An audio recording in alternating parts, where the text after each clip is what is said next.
Golf might be a lot easier if there was no wind and no slopes, but it'd also be a pretty dull game. The natural challenges it offers are a big part of its appeal, but to fully meet them, you have to know a lot more than one basic golf shot. So let's look at what really separates the men from the boys in this game, controlling the flight of the ball.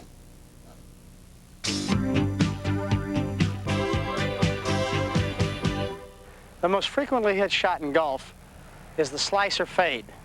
It may surprise you to know, for the greatest part of my professional career, my favorite shot was the fade. Why did I hit a fade most of my career?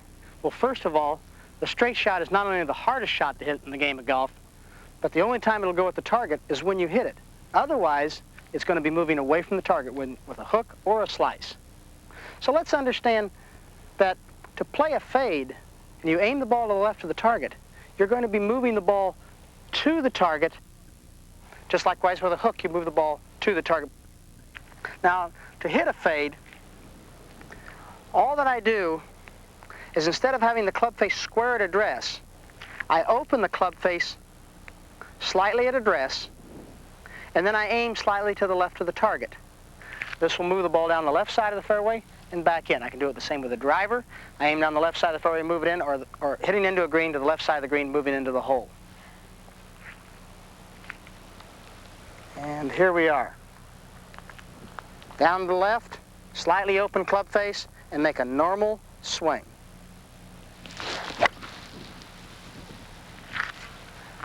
Should produce a nice little left-to-right fade. Now, how much do you open the club face?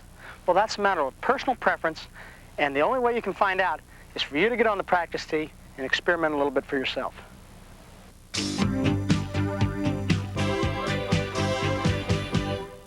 The average golfer tries to aim the ball down the center of the fairway. At that point, knowing he is a slicer, he tries to swing out over the ball and tries to guide the ball into the fairway, thus losing power and direction, like this.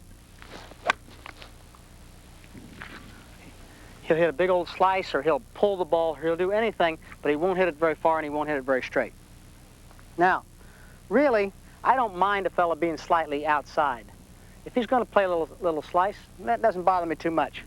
But let's aim down the left side of the fairway like this, and the fella feels like he has to swing a little bit to the inside to control the golf ball. So let's just open the club face slightly, aim down the left side of the fairway, try to swing from the inside so we'll retain our power and our slightly left to right shot for direction.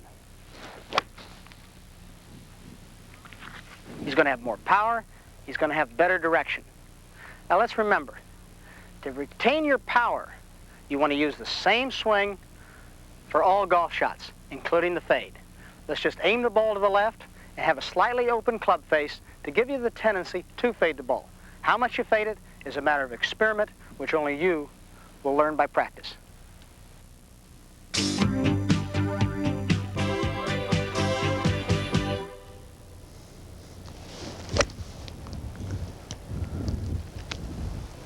If you want a little more distance and still control the golf ball, you should learn how to play a draw. To hit a draw, I think you should first understand what produces a draw.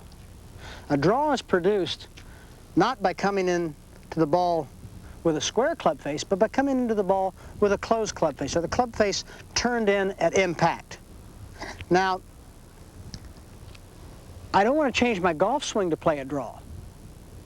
What I want to do is make exactly the same golf swing that I made with every other golf shot, but by the turning of the club face in, I will take loft off the club and produce a little extra distance, produce a spin that will make the ball go to the left, and to compensate for that, I aim slightly to the right of the target. And depending on how much I want to draw the ball is how much I aim to the right of the target and how far I turn the club face in. Well, what should that do? Well, as you look down the line of the target, that should make the ball go left. So let's aim to the right of the target to compensate for the closed club face. Now, all I want to do from there is make a complete golf swing. And this is what should happen.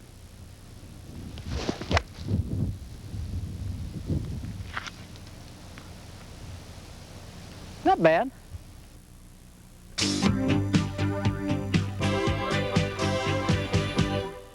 How does the average golfer go about hitting a draw? Well, he's been taught to first of all move his left hand over here, move his right hand under here, okay? Now, he's going to close his stance, he's going to bring his right foot back. Well, now he's got to take the club to the inside, which he pulls it back in here, and then he's got to make sure as he goes through the ball, he's got to roll his wrists over to close the club face, and it looks something like this. Oh boy, wasn't that a nice, pretty little draw? Let me see you do it again. Well, obviously he can't, because he has too many inconsistencies, and he hasn't used his basic golf swing and the one that he's used to. To play a draw properly, when you're on the practice range, let's say you decide to close your club face a little bit, and you aim a little bit to the right of the target, and it produces a 5-yard draw. Fine. We'll close a little bit more and see if it produces a 10-yard draw. Now, you'll notice that when you close the club face and aim to the right of the target, you'll also get a little bit more distance out of the shot. So if you're playing a 5-iron distance, many times you can play that with a 6-iron because it produces more distance. Or if you have a 4-iron shot, you can take the 5-iron and get the extra distance that you need. And it should look something like this. Aim slightly to the right of the target, close the club face slightly, and make a normal swing. I hope a draw helps your golf game.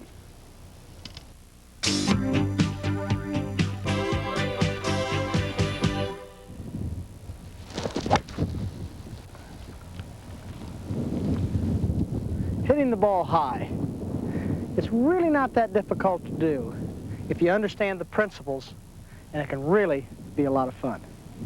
I think probably the most enjoyable and satisfying shot I can play in golf is when I'm behind a tree or an obstacle in trouble, and I'm able to get the ball up quickly and fly it to the green, particularly with a long iron. I have here a 1-iron in my hand, and let me show you how I go about hitting the ball up in the air. First of all, I'm going to use the same golf swing that I use with every other golf club. Let's just take that as a given. Secondly, I'm going to open the club face to put loft on the club. Well, you say, well, that's going to make the ball slice. It is if I place it off my left heel. If I move the ball up in my stance, then the club will come square later in the swing. Also, by moving it up my stance, I'll catch it a little bit more on the upswing, which will allow me to stay behind the ball and should throw the ball up in the air. Let me show you.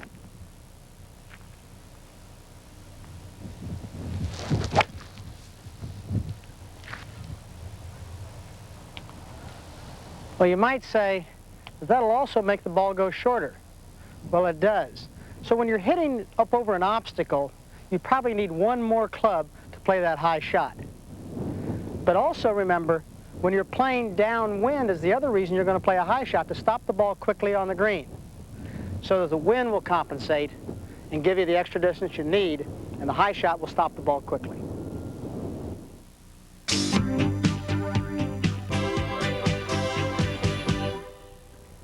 Most average golfers think to hit a high shot that you must remain behind the ball and also help it into the air by a good full release. Well, they're absolutely right, but the way they do it is that they leave the ball at the same place in their stance. They get behind the ball by going back to the right foot and then staying there and releasing from the top of the swing, which is casting. Something like this. Of course, they always finish the swing. Well, obviously, what's happened there is that the average golfer has lost power because he stayed behind the ball too long. He stayed on his right foot. He's casted his swing because he didn't move to his left side. What he should have done was move the ball up in a stance, opened his club face slightly. This keeps him behind the ball by moving the ball up. It also puts the loft on the club to get it up in the air. He was right, he must release it. But he moves to the left side so he gets his power too. Something like this.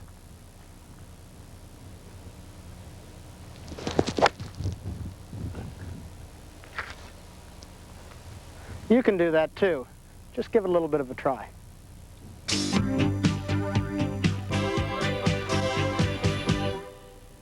When playing in the wind, it really makes the game a lot more fun if you understand why and how to play low shots. The obvious reason that people like to hit low shots in the wind is that they want to keep the ball down out of the wind so they can keep control of it. Well, there are two kinds of wind shots. First, and the one that's probably most commonly played, is the one where a fellow moves the ball back in his stance and closes the club face. Now, what does that do? Well, number one, by moving the ball back in the stance, it means we're going to get a little bit more on the downswing. Number two, we've closed the club face that takes loft off the golf club, which means we should hit it further into the wind. And three, it's a good position to be in because we come square a little earlier in the swing. Should produce a shot that looks something like this.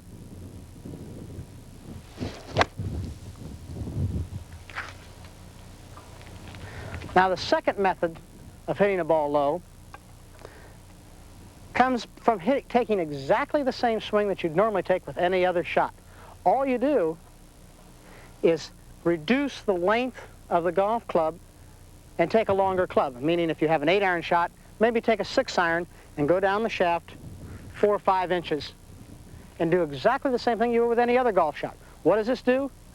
Well, having less loft will keep it lower, the shorter shaft will make it go shorter, and you're not really hitting the ball quite as hard because you don't have as long a shaft, and you're going to produce less spin, which will throw the ball or keep the ball lower in the air. So here we are. Right here, normal swing.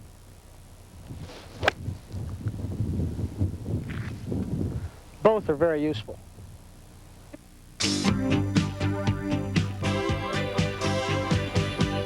The average golfer, not enough club in his hand, and hits it too hard in the wind. What does it do?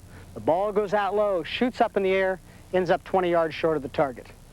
Well, what he really wanted to do was use a combination of the two things I just talked about, the two lessons. One, you move the ball back in your stance, close the club face. Two, go down on the shaft. If you have a long iron shot, let's say a 1 or a 2-iron, and you move the ball back in your stance, you're not going to put a lot of spin on the ball, so you don't have to worry about shooting up in the air. And by closing the club face, you're going to put a slight draw on it, which will also help keep the ball down. As the shot gets shorter, the club length should vary. In other words, if I've got a 5-iron shot, I should be using a 3 or 4-iron going down the shaft. As I go to an 8-iron, I need a 6-iron and go down the shaft. As I get up to the 9 or the wedge, I take even a 7 or an 8 and go way down the shaft to take the spin off the golf ball and to be able to control it. I've got a 6-iron here. I'm going to play an 8-iron distance shot. And when you do that, you'll have a lot more fun playing in the wind because you're going to control the golf ball.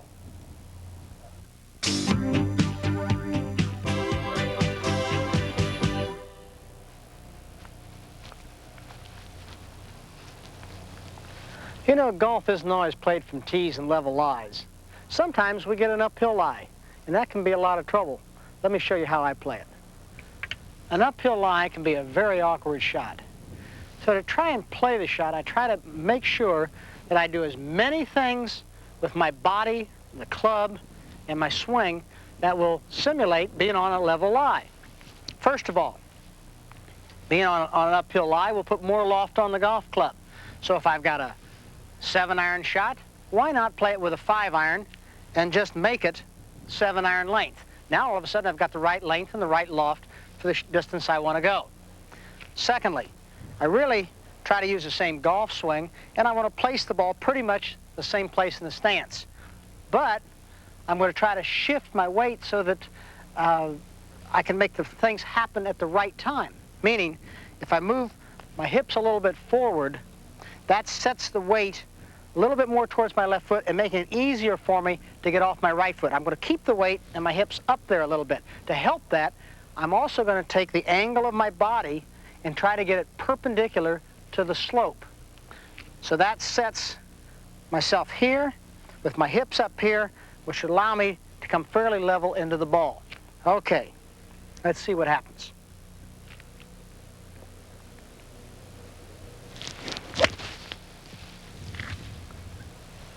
Worked all right there.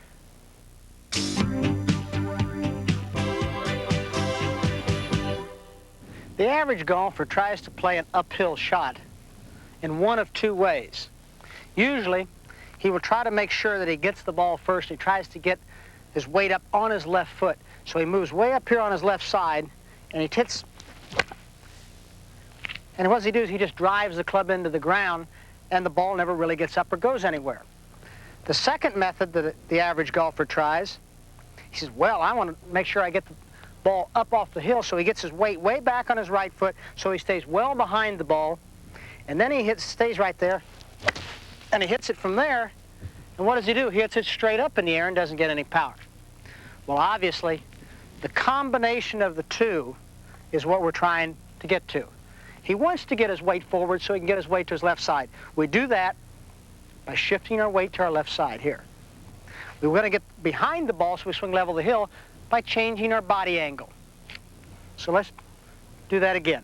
Hips forward, body angle back, swing the length of the hill with a club that will simulate the distance you're trying to go. Instead of a 7-iron, let's use a 5-iron and choke it down to a 7-iron length. We then are free to play the shot.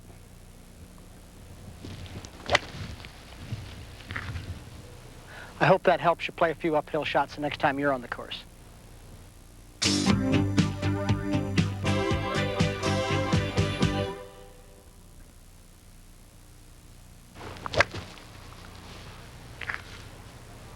For most people, the downhill lie is the most difficult and awkward shot that they play in the game of golf.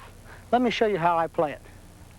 The downhill shot is a difficult and awkward shot for a variety of reasons. The main reason being is that you're going to have a shot where you're going to be reducing the loft off of the golf club, meaning you're going to have to take a shorter club to play the shot, and you don't have the luxury of being able to lengthen the golf club. So what do? Well, you try to create as many things as possible to be able to compensate for that factor and still get the ball into the air. First of all, I'm going to try to make my body angle fit the hillside. I'm going to try to move my hips back and most of my weight back to my right foot at the address. What does this do? Well, by putting my body angle perpendicular to the hill, I'll then be able to swing as normal as possible and on the line of the hill. My hips being back will keep me from getting my weight too fast to my left side and not allowing for a full release. The other compensation is that I'm going to put slightly more loft on the golf club by opening the golf club face and then aiming to the left of the target to compensate for that fade. Should look something like this.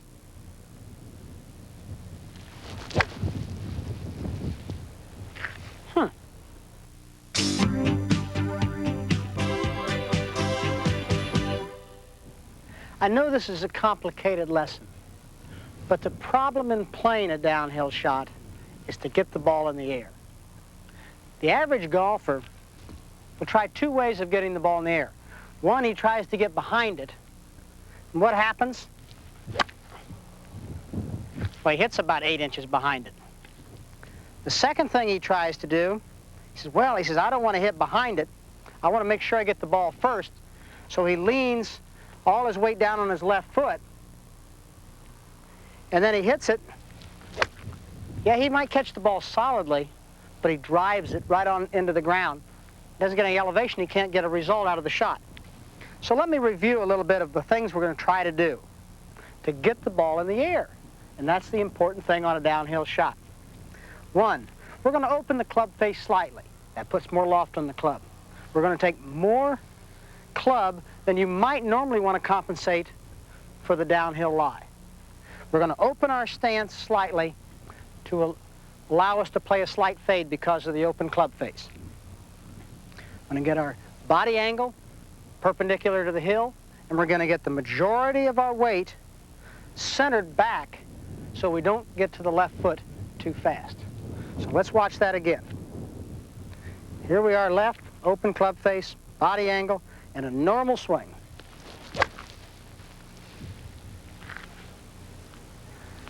I hope that helps you the next time you get in this awkward position.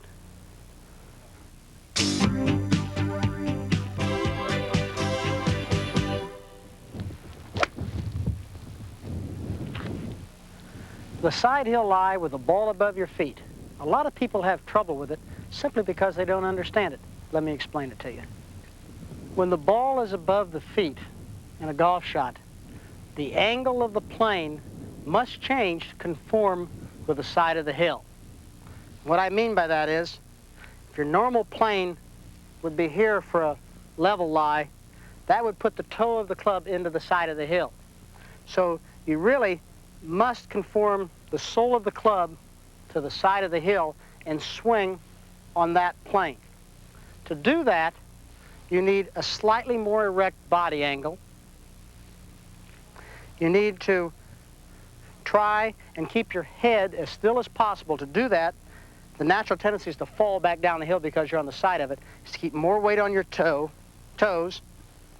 And also, the club, as it swings, will produce a natural hook because the club face will be coming in at a different angle and will naturally throw the ball off of the flat side hill lie to the left. So we aim to the right of the target to compensate. Everything else is the same. Ball to the right of the target, slightly more erect, weight slightly on my toes, and a normal swing.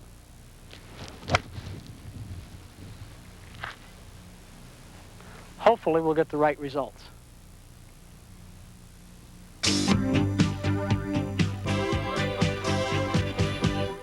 When the average golfer is confronted with a side hill lie, the ball above his feet, he'll generally make one of two mistakes.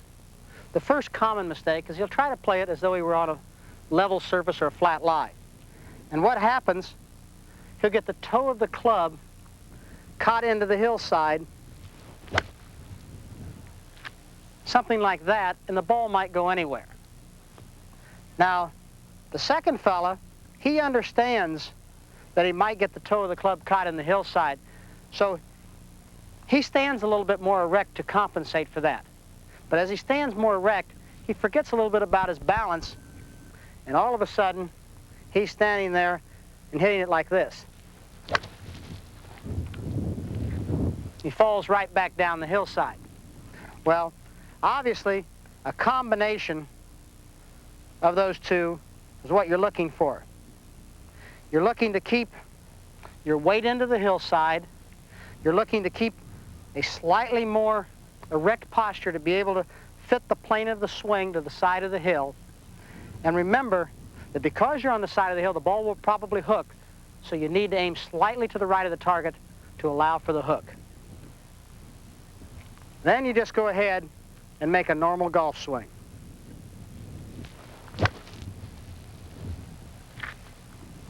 Try it my way.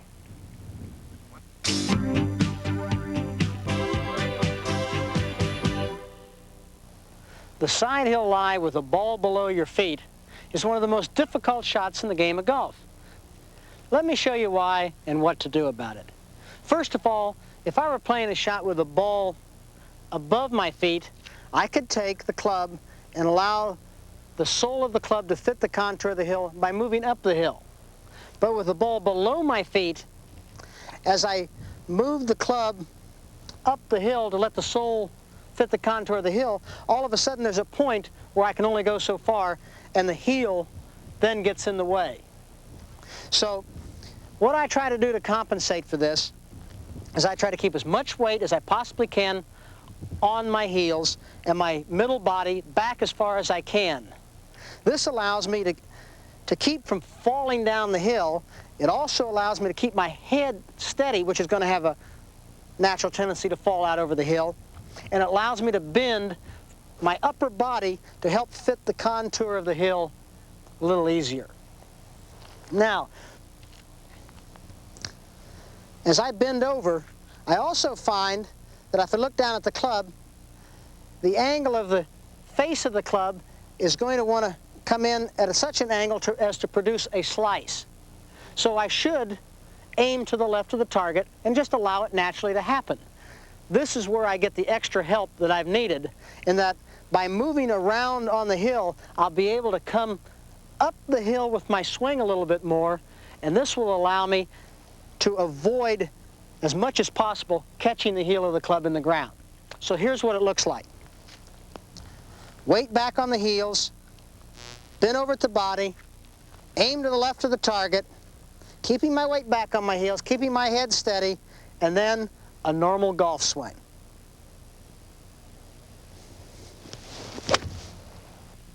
Weight back on the heels, bend over at the body, aim to the left of the target, and then a normal golf swing.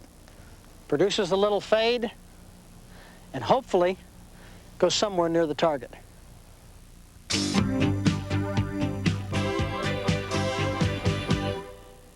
When the average golfer plays a side hill lie with a ball below his feet, he generally finds himself losing his balance and hitting the heel of the club into the ground, and the result is a bad shot. Something like this.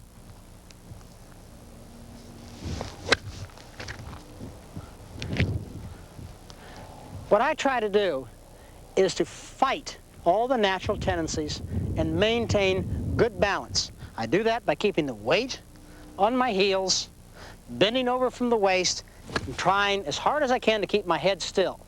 I aim to the left of the target to allow for the natural tendency for the ball to slice, and then I try to swing normally.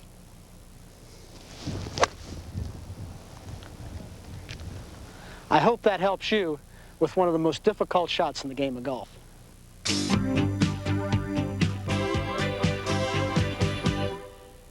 Practicing. It's a waste of time unless you know how to practice or why you are doing it. I practice for 3 different reasons. The first is to warm up for a golf round. I might hit 15, 20, 25 shots, starting with a pitching wedge representing a short club, the short iron with the 8 iron, the middle iron, 5 iron, long iron, a 2 iron, and probably a driver, and then finish off with a few pitch shots.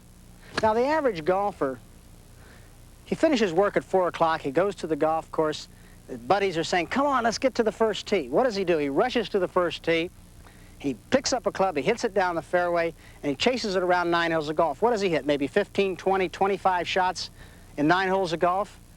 He's all warmed up, and then he goes in and has a drink. Well, obviously, it only takes about 5 minutes to warm up for a round of golf. So it doesn't take very long to go out there and just hit those few shots. And I think that's very, very important to understand what kind of swing you're going to use that day.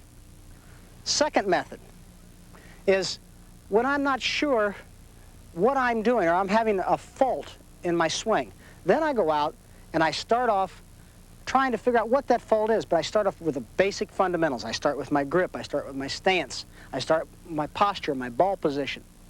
9 chances out of 10, it's a basic fundamental that has caused my problems, not something I'm really doing in my swing. My swing is not really going to change.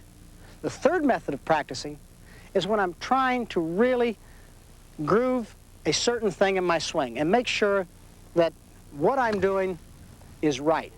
Now, I do this a lot after I play a round of golf, whether I've played good or bad.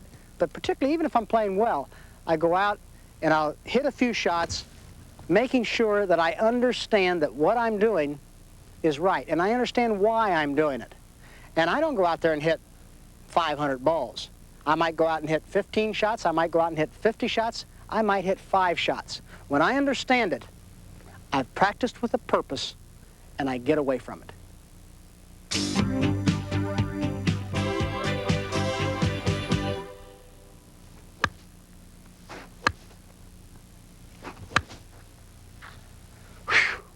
You ever seen that guy in the practice tee? I'm sure you probably have. Well, he's getting exercise, not practice. And when I go to the practice tee, I want to try to accomplish something. I want to practice with a purpose. And when I say practice with a purpose, I want to practice as though I'm playing a shot on a golf course. After all, that's where I'm going to use the shot. So let's think about how we're going to practice. Well, how are we going to approach a ball? I approach the ball from the rear. I come up to it. I've picked out a spot in front of me. I line up down the line of the target. I take my time and make a nice, smooth swing and try to remain on balance. Now, I'm accomplishing something here. Whether I'm warming up for the round, whether I'm correcting a fault, or whether I'm grooving my swing, I'm trying to accomplish something when I practice.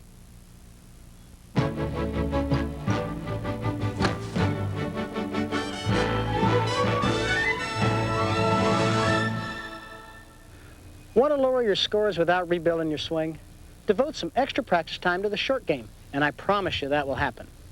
The reason, of course, is that these are the scoring shots, the stroke savers, the area where you can most easily recover from previous mistakes, where your goal should always be to turn 3 strokes into 2 or 2 into 1. Let me show you how I go about doing that.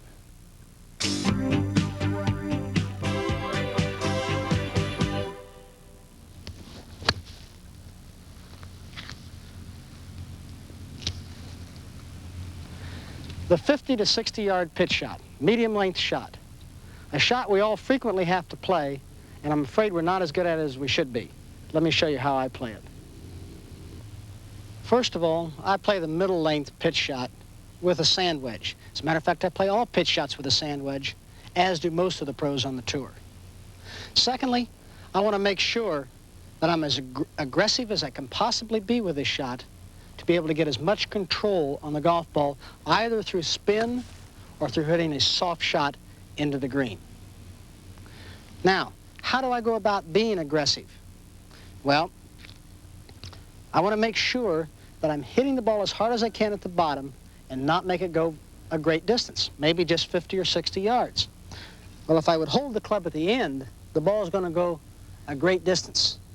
If I go down the club or down the shaft and reduce the length of the shaft of the club, thus reducing the length of the club, I should hit a shorter shot, even if I hit it with the same power. If I reduce my arm swing from there to here and play the shot with more hands, I'll again not hit the ball as far, but I'll still be able to hit it hard. So let's see how I go about playing the shot. I use a fairly narrow stance to keep my feet nice and loose and being able to be very fluid so that I can be very quick on my feet to be aggressive. Next, I play the ball off my left heel. My head is pretty much over the top of the ball. I grip the club shorter. I make sure I play the shot with a lot of hands, and I'm trying to be very aggressive.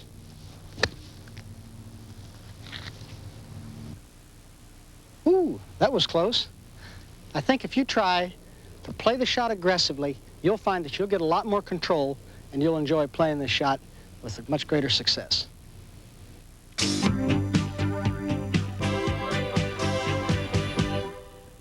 There are quite a few ways that the average golfer has trouble playing a middle length wedge shot.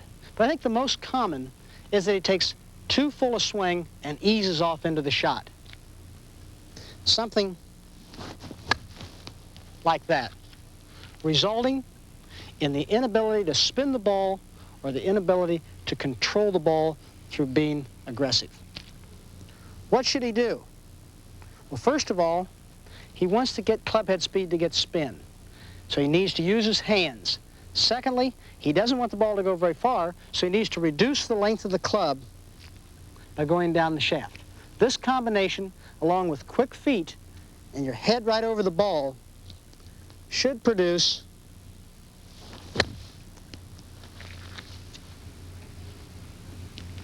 a nice little crisp middle length wedge shot for better control.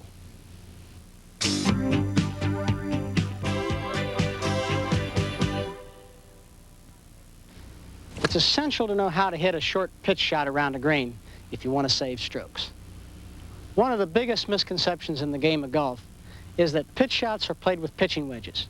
Actually, 95% of the pros play 95% of the shots around the green with a sand wedge. Why do they do this? Well, let's take the design of the sand wedge. The sand wedge is designed so that the flange of the club hangs below the leading edge. So if you sit the club on the ground, you'll find that the only thing that hits the ground, if the club is sitting in the position it was designed, is the flange. The leading edge doesn't get into the ground. If the leading edge gets into the ground, then you'll dig on the shot, as you would if you would use a pitching wedge. Now, the second feature of a sand wedge is the flange and the width of it. You see a lot of flanges that are very, very wide. I prefer a narrow flange because it gives me a lot more versatility in playing off of soft ground and hard ground. So now we figure out, well, how do we use this sand wedge when we go to play a shot? Well, you want to use it as it is designed, meaning that here's the club sitting on the ground as you would find it sitting on the shelf. So I try to make contact with the golf ball as though it had never moved from this position, so that I take the handle of the club and I don't want it to pass the middle of my body until after I've made contact with the golf ball. Now, to make this happen, I use a grip totally different than what I would with a chip shot or with a regular shot.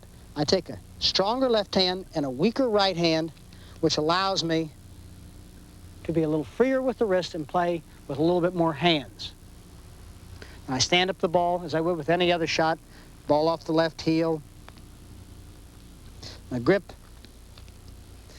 is in that handsy position, as I call it. And then I let the club head do the work, and returning, not let the handle of the club pass the middle of my body until after impact, like this.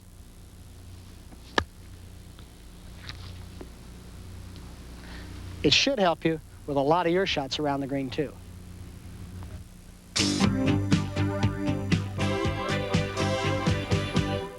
The average golfer either has a shot coming into the green too hot or too soft.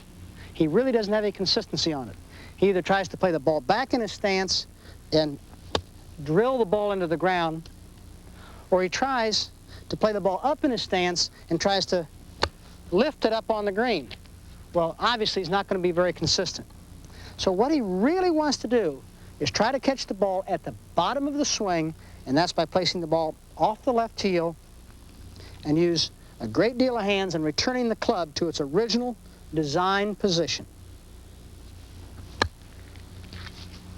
And I think he'll find himself to be a lot more consistent with that type of shot.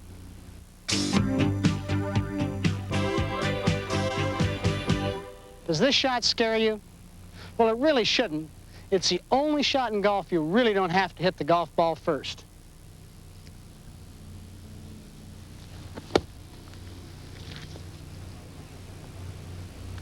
The sand shot is obviously played with a sand club. And the sand club is so designed that it will go down into the sand and out without going too deep because of the flange that hangs down on the golf club. This is the part that controls the depth of the shot. And the depth of a sand shot is far more important than how far you hit behind the ball. I really don't worry too much whether I hit an inch, 2 inches, 3 inches behind it, but I always worry about how my hands are at impact.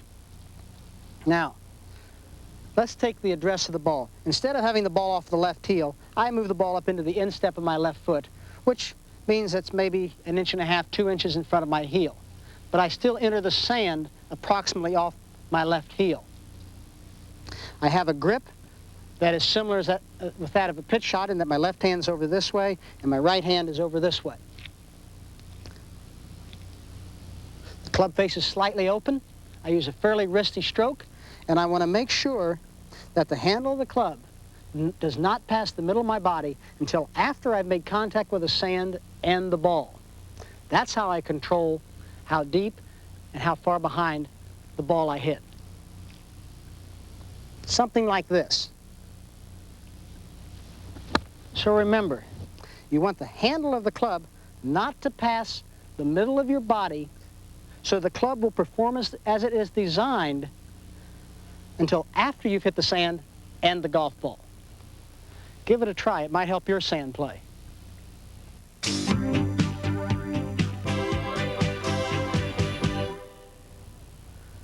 I think the real thing about a bunker shot for the average golfer is that he's terrified of the sand, and he really is afraid to go ahead and just play a nice normal shot and let the club head do the work. The first guy, he tries to help it out of the sand, and he either hits the ball right in the middle and nails it across the green, or he hits it fat and doesn't get out of the bunker. The second fella, he thinks, well, if I take out enough sand, surely the ball's going to come out too. So he stands here, and he's got a big old long swing and tries to drill the club through the sand. Well, really, to play a sand shot, it's a very delicate shot. You want to hit just a little bit behind the ball. You want to let the club head do the work, and the looser you hold the golf club, the better chance you have of letting the club head do the work. So you place the ball off the instep, Nice loose grip, hit it about twice as hard as you would for a normal shot, and let the club head do the work.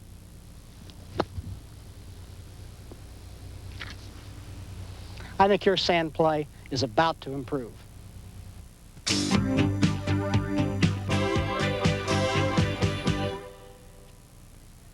Chipping. Its technique is a game in itself. First of all, let's try to figure out what we're trying to accomplish with a chip shot. Obviously, it's getting the ball close to the hole. But what club can you get the ball closest to the hole with, generally on the green? Well, obviously, the putter. So let's try to simulate a putt as much as possible. So first thing we have to do is get the ball on the green. Well, I try to get the ball on the green with a chip shot as soon as possible, say in the first 3 or 4 feet. Well, let's just take this shot, for instance, here. I've got a 40-foot shot, maybe 6 foot off the green, and I try to carry it 3 or 4 feet on the green. That's maybe carrying it 10 feet and let the ball roll 30 feet. Well, for this shot, I've selected an 8-iron. If I had a longer shot, maybe 60 feet, I might select a 6-iron. If I had a shorter shot, maybe 20 feet, I might try to carry it 10 feet and roll it 10 feet with maybe a pitching wedge or a sand wedge. Of course, a lot of it depends on the cut and the speed of the green, too. But that's how I select a club to try to simulate a putt and get the ball rolling as quickly as possible. Now let's go to technique. The technique of hitting a chip shot is, first of all, in the grip. I want to try to make my hands be as much opposite each other as I possibly can and opposing each other. I use a reverse overlapping or a putting grip. Put my hands opposing them, turn my elbows out. This allows me to be in a position of not being able to use my wrist. Unlike pitching, where you use a lot of hands, in chipping you want to take your hands out. I then make sure that the ball is placed in the back of my stance, somewhere near the right foot. And the worse lie I have, the more I play the ball back. And also, I want to make sure that the club angle, or the shaft angle, is ahead of the ball. And of course, the worse the lie, the more the shaft will be moving ahead of the ball. I take a relatively wide stance. Now I've got the ball placed in the back of the stance. My hands opposing each other. And from this point here, I've got everything locked. I just hit it with my shoulders.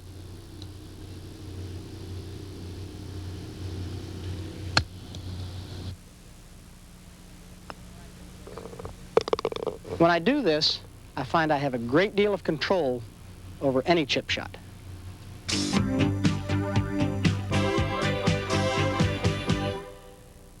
The most common problem of the average golfer is consistency of distance, not accuracy.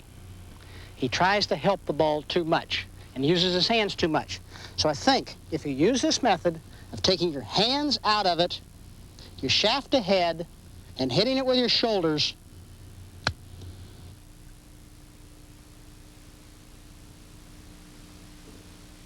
I think your chipping will improve greatly.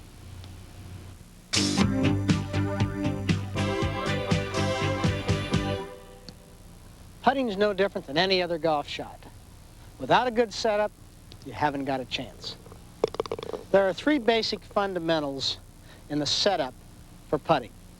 First of all is the grip. With the grip, it'll be no different than any other golf shot. I want my hands opposing each other and opposite.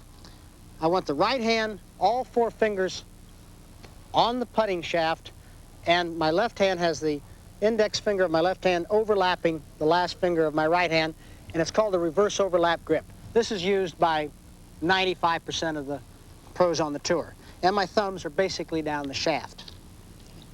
Now, that must be comfortable too, so a little adjustment for comfort is fine. Secondly, your eyes should be over the ball.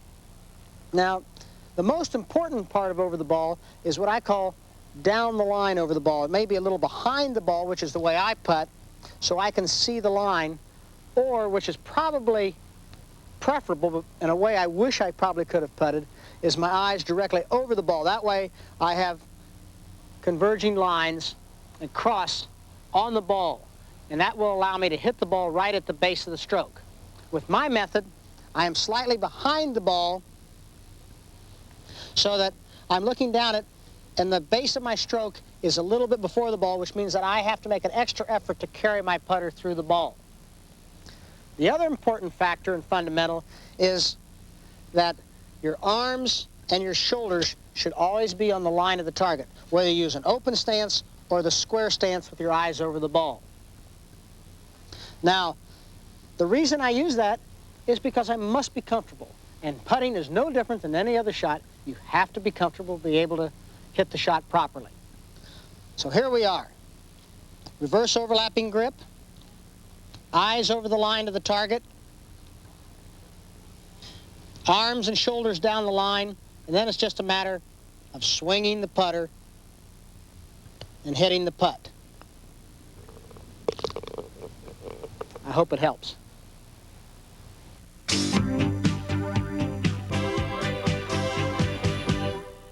When you go to the golf course, you see all kinds of golf swings. When you go to the putting green, you might see anything. You see guys bent way over here, hands apart. You see guys putting on the side. You see guys standing straight up. And you see very few of them paying much attention to the fundamentals that should make you a good putter. Let's review. First of all, I want my hands opposing each other so that I can be as square to the line of the putt as possible. Secondly, I want to make sure that my eyes are down the line of the putt. Whether they be over the ball or slightly behind it, it's a matter of preference. And third, I want to make sure that my shoulders and my arms are square to the line of the putt. If you follow these basic fundamentals, I think you've got a chance of being a pretty good putter.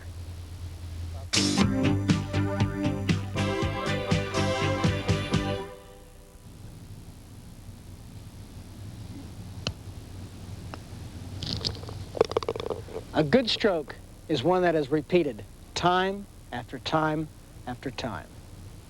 When we're putting, consistency becomes the name of the game. Being able to strike the ball solidly time after time.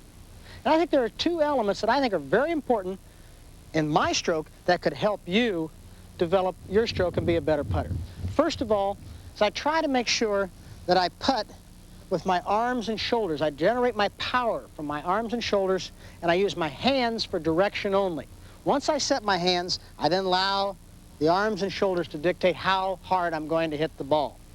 Secondly, is that the pace of the stroke or the tempo of the stroke is developed by the swing of the putter, the weight of the putter swinging back and forth. In other words, if I have a short putt, I take a very short swing and I let the putter swing back for short. If I have a longer putt, it swings longer. But the weight of the putter dictates the pace of the stroke. I put those together, and I should be more consistent. It should look something like this. Here I am over the ball, and I'm thinking, okay, I've got about a 12-foot putt.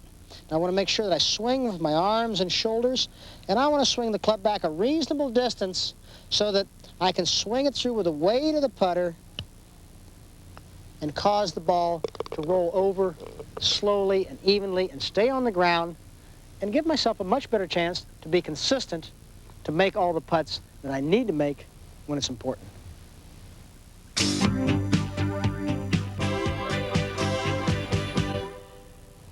I think the average golfer doesn't separate his hands and arms enough when he's putting. And what I mean by that is he tries to use both his hands and his arms for direction and for power. And what results is that they start acting independently, and it sort of pulls the putter off the line and distorts the stroke. Now, this is what he might look like. And I'm sure you've seen that kind of a stroke, and I think you've heard about the yips. Well, those are the kind of things that happen when you're trying to do too much and try not to keep it simple. Now, the other kind of fault that you might see with the average golfer is that he quits at the ball. You see a lot of fellas that say, well, I'm going to take a big, long stroke, and then they stop at the ball. Well, obviously, you must be aggressive, and you can't stop the putter. So what I really feel you want to do is you want to let the weight of the putter take the putter back and have it back far enough so that when it arrives at the ball, it is arriving with its maximum force, and you'll be aggressive going through the ball. Secondly, You want to make sure that the putter is swung from the shoulders and arms and not with the hands, and use the hands for direction only. That will keep the putter blade on line stroke after stroke. And after all, consistency is the name of the game. Here we are. Right down the line. Give it a try.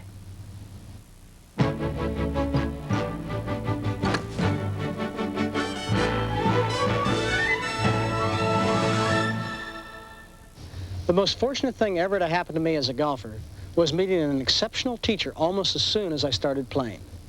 There have been some fine self-taught golfers over the years, but I believe most people will progress faster with sound instruction.